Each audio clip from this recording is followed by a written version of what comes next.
What is going on, guys? Welcome back to the Rant and Review Pro Wrestling. We are here. We are at the end of the year 2022.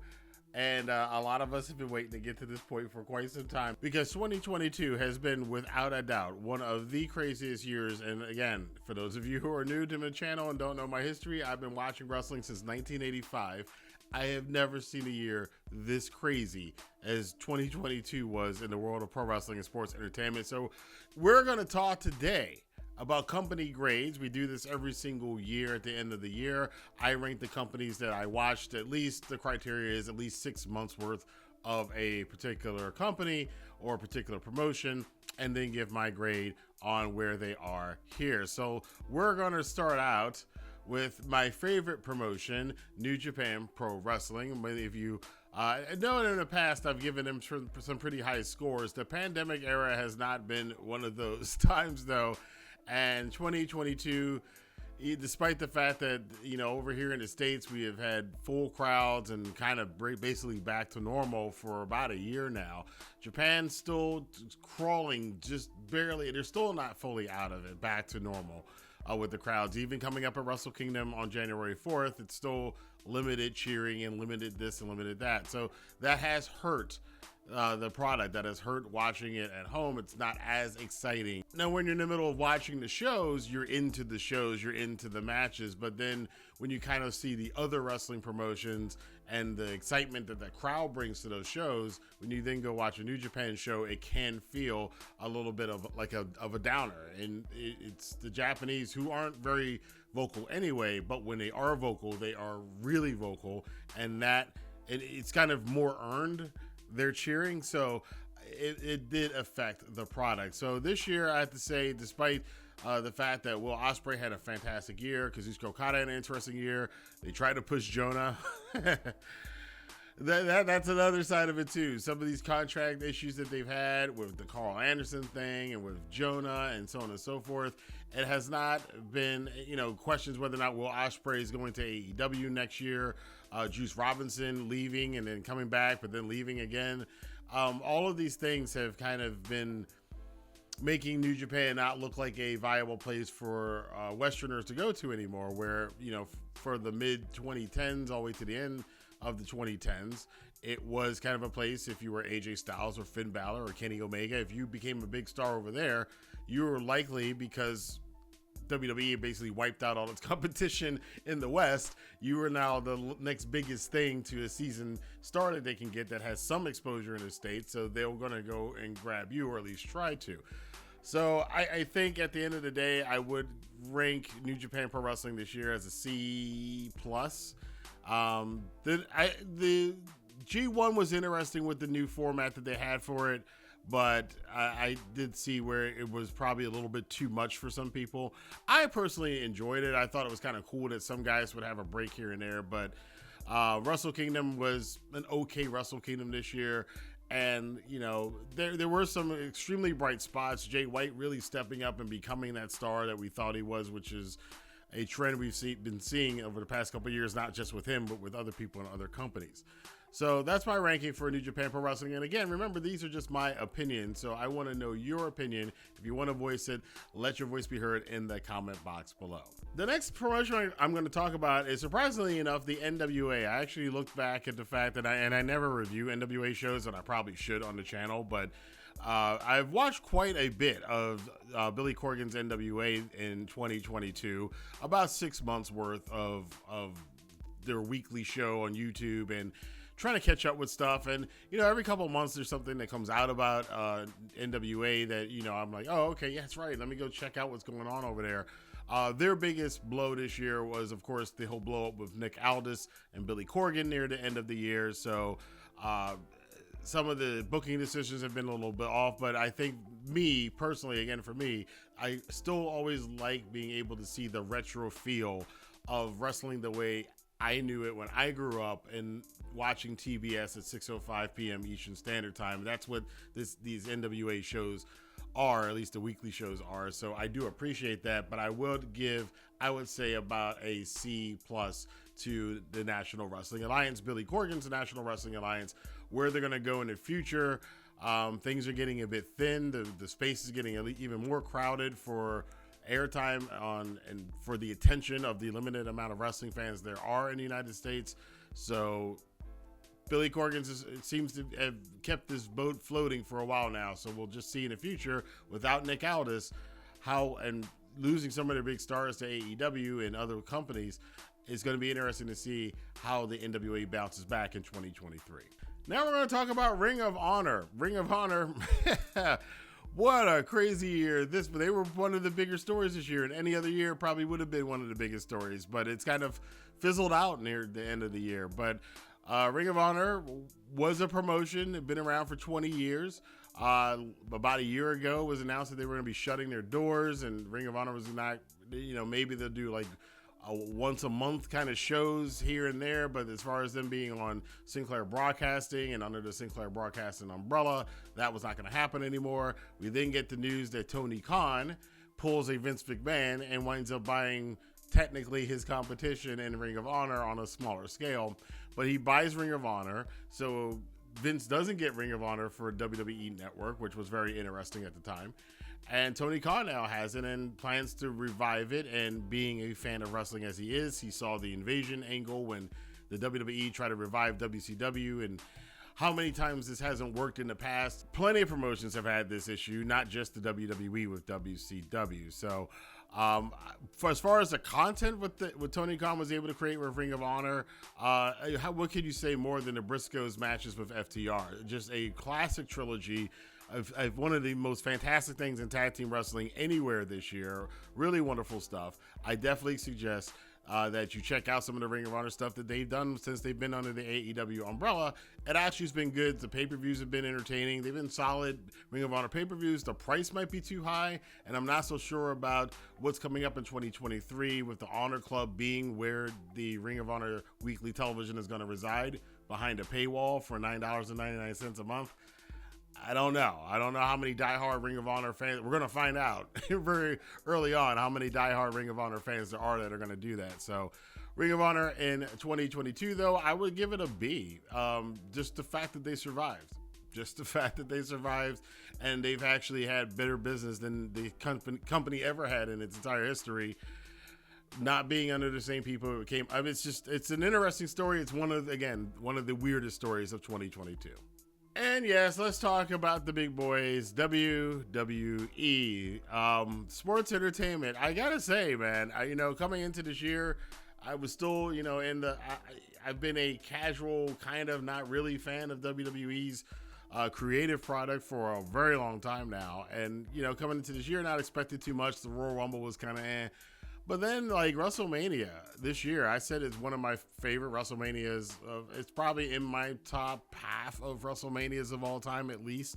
Might be kind of high up there if I really go back and think about it. But WrestleMania was pretty good. It was pretty entertaining for this style of wrestling that WWE did. And then it just seemed like they kind of leaned into it. Of course, the whole story with Vince McMahon. But this was all, the better booking seemed to have started before Vince left. But with Vince leaving, it then fell to the hands of Triple H, who at one point in time, not too long ago, we thought wasn't even going to be with the company anymore. And now he's running the creative. He actually took the spot that everybody thought he was eventually going to take, just didn't get there the way we thought he was going to get there. That big shakeup with Paul Levesque and his wife, Stephanie McMahon, and of course, Nick Khan. That trifecta is now running World Wrestling Entertainment, but there are rumors and rumblings again at the end of the year that Vince might want to come back. We'll have to see what happens with that. Vince had a terrible scandal, him and John Laurinaitis, this year. That that story is still ongoing, and we still don't know the full extent of all of the things that have been going on behind the scenes in WWE involving sexual misconduct by the guys in charge. It's kind of a Harvey Weinstein situation in the wrestling world. That's kind of the way a lot of people are describing it. But despite all that, on the creative side, things seem to get better. Morale seemed to get better, even with losing Naomi and Sasha Banks, who just walked out. May was a really weird period too, but despite all that, storylines started making more sense. Triple H kind of took Tony Khan's thing and did it in WWE now, because now that he was running it, WWE had this kind of fresh coat of paint on it, and people were looking at it and going, okay, we're not going to be as critical of it anymore. Some honestly, some not so honestly looking at it that way, but there was this new freshness that had been injected into WWE, and you combine that with the fact that they had one of the best and still ongoing storylines in the last 5 years of wrestling, with this whole thing with the Bloodline and Sami Zayn, and some pretty good matches. And again, re-debuting and then taking a page out of Tony Khan's book, re-debuting all of these stars that had been let go from the company or left the company, and now Triple H was bringing them back, whether it was Karrion Kross or, Io Shirai, Braun Strowman, the list goes on and on. But they managed to create some very interesting shows, had some outstanding matches. We're going to talk about that in the match of the year. Just stuff like Walter versus Sheamus, which that Castle show, those international shows are, and historically have been kind of like, not that important, but kind of cool, like little anomalies. But this one this year felt like it was part of the normal routine for WWE. And again, you got one of the best matches of the year with Sheamus and Walter, or Gunther, on the main roster, and with a bunch of other really good performances this year in WWE, which has probably been one of the best in-ring years for WWE. So I got to give WWE a B+ for 2022. They pulled out some pretty good stuff. It's still not my style of wrestling or sports entertainment. I like my little less polished, a little grittier kind of feel and look to my wrestling. But for what WWE does as far as sports entertainment, I watched a lot of their shows, and a lot of them really entertained me this year. Plus, you gave me some really good matches here and there, and a really good storyline with the Bloodline and the Usos.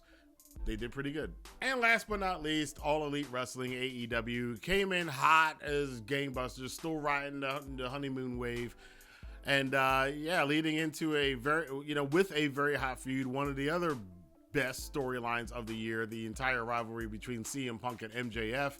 And that had an epic conclusion, and tying in with the Ring of Honor purchase, Punk coming out to his old Ring of Honor song and his old Ring of Honor gear, Hangman Adam Page winning the AEW championship and coming into the year as champion, defending it, and some pretty cool matches. His reign was kind of up and down, but everything seemed to be going in the right direction. And then summer hit. And it's all really started, and I noticed it, and you go back and I was complaining about it a lot because they announced something that I had been wanting to see ever since AEW formed, which was an AEW show with New Japan Pro Wrestling, since there would be no AEW without New Japan Pro Wrestling.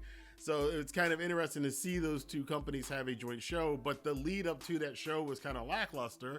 And I was like, all right, well, maybe that's just because, they can't get all the guys from New Japan over here to really build a story. And, maybe it's an anomaly. They usually don't have this pay-per-view during the year, whatever.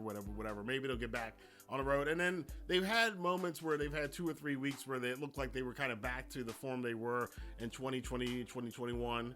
But then, something else would happen. And of course, we had the backstage issues, CM Punk and the media scrum. We've got rumors about people being unhappy, wanting to leave. Where in the world Miro is? He's here, he's not here, he's happy, he's not happy. Who knows? Andrade's issues, him and Sammy Guevara getting in fights backstage, Sammy Guevara getting in a fight with Eddie Kingston backstage. I mean, all this kind of chaos going on. It's kind of a black eye for AEW, which was supposed to be a new wrestling company that was not going to do all of these stupid things that happened in other wrestling companies, including the one that they spent a lot of time mocking. And in 2022, the honeymoon period ended, and they turned out to have the same problems that every other wrestling company has had in the past. Even the eerie parallels between, what was going on with Bret and Shawn in 1997 WWF, and I brought this up before in another video, the parallels between that and this thing with the Elite and CM Punk in this year are very, very similar situations to something that happened 25 years ago. And it just, again, goes to show AEW might not be the land of milk and honey that we thought it was for the first 3 years. That being said, they did have some amazing moments. They had some really hard down periods, and this really was the test. So I do give them the benefit of the doubt on that, because this was kind of a test of their resolve as a company. Were they going to fold? And I would say, thanks to, from what we hear, Jericho, Jon Moxley, and Bryan Danielson, fortunately, the company that probably would have folded without those guys, ironically, all former WWE guys, are the ones that actually might have saved the alternative to WWE. You can't write this, or you could, but most people would not come up with this kind of stuff in any kind of script. The world of wrestling is truly amazing. I'm going to have to bump into a B, I would say a B minus. They had a lot of good stuff this year, but all that backstage stuff and all of the kind, again, the honeymoon period being over, the rosy glasses starting to fade a little bit as people watch AEW. Now, for them in 2023, they've got a lot of new things coming up, a lot of new deals coming up. And on the business end, of course, they've got a new set that they're going to be debuting, which I think is the proper time to do it.